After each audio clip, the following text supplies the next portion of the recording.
Oh, hello there, my friend. I was just gazing up at the stars, you know, those tiny twinkling lights scattered across the universe, like little whispers of possibility. Have you ever wondered if somewhere out there there's another world just right for life? A place where maybe someone else is looking up at their own stars, dreaming like we do? Let's drift into that thought together as we explore the search for habitable worlds in the vastness of outer space. I might nod off a bit, but let's see where this cosmic journey takes us. You know, when we talk about habitable worlds, we're really talking about places that feel a bit like home. Not exactly Earth, maybe, but close enough to cradle life. Scientists, those clever folks who study the stars, they call these places potentially habitable exoplanets. Exo, meaning outside our solar system, planets orbiting other stars, far, far away. What makes a planet habitable? Well, it's like a recipe for a cozy cosmic home.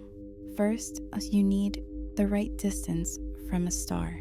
Not too close, where it's all fiery and scorched, and not too far, where it's frozen and lonely.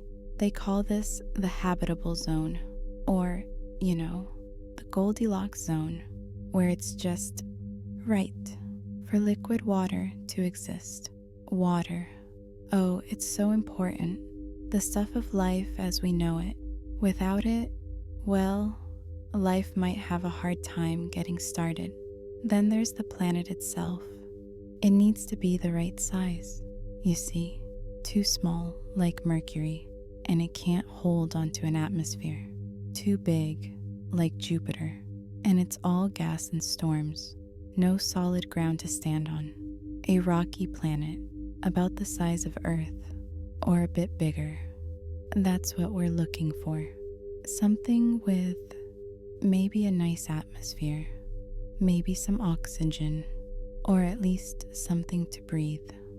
Oh, and a magnetic field would be nice to shield life from all that harsh radiation out there. So, how do we even find these distant worlds? It's not like we can just hop in a spaceship and go say hello. No. We use telescopes, big, powerful ones, like the James Webb Space Telescope, or the ones coming even later, peering into the dark. They don't see the planets directly most of the time.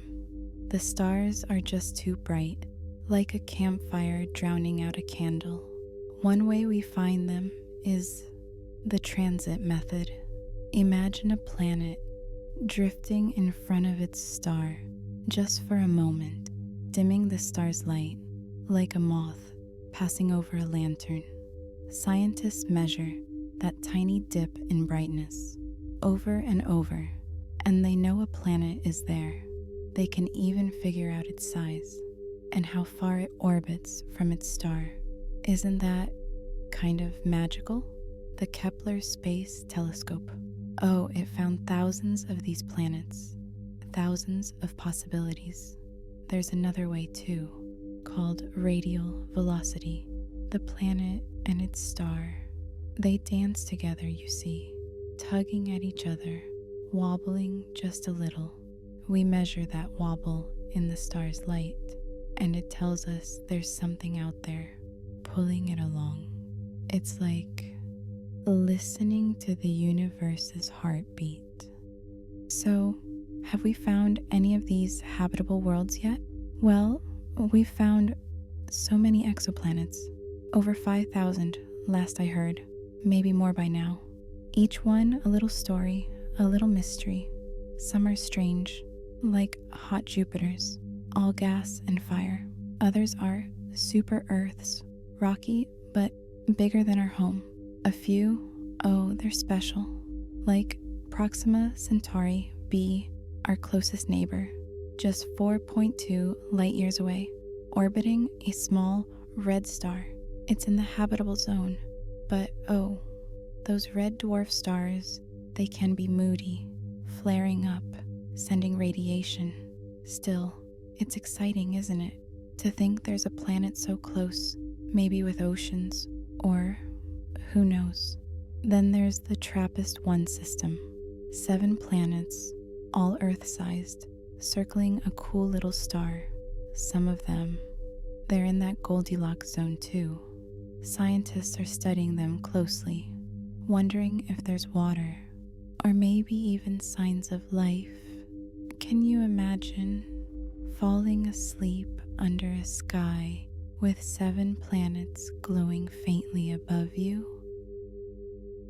Now, finding a habitable planet is one thing, but finding life, that's the big dream, isn't it? We're not just looking for rocks and water. We're looking for signs, biosignatures, they call them, gases in the atmosphere, like oxygen or methane, that might hint at life. Plants, maybe, or tiny microbes, or something we can't even imagine. The James Webb Space Telescope, it's out there, right now, looking at the light from distant planets, splitting it apart like a prism to see what their atmospheres are made of. It's called spectroscopy, and it's like reading the fingerprint of a planet. Someday, maybe, we'll see something. A mix of gases that screams, life is here. Oh, wouldn't that be wonderful? But we have to be careful not to get too excited. A planet might look perfect, but it could be a desert or covered in toxic clouds. We don't know yet, and that's okay. The universe is patient, and so are we. The search, it's only just beginning, you know. New telescopes are coming, like the extremely large telescope down here on Earth, or maybe others in space someday.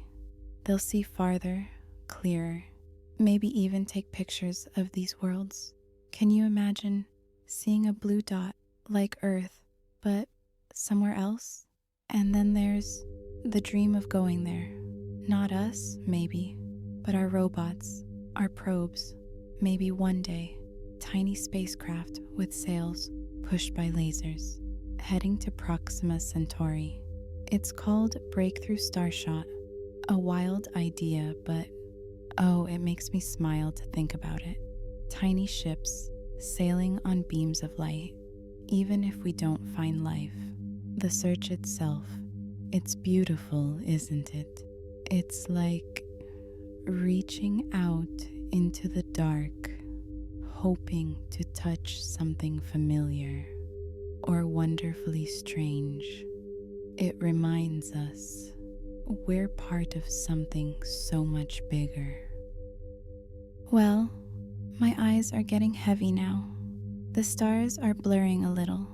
Out there in the cosmic sea, so many worlds, so many possibilities, waiting for us to find them. Maybe tonight, you'll dream of a planet with soft winds and gentle waves, under a sky full of unfamiliar stars. I think I'll just rest my head here for a bit. Keep looking up, my friend. The universe is waiting. Good night and sweet dreams.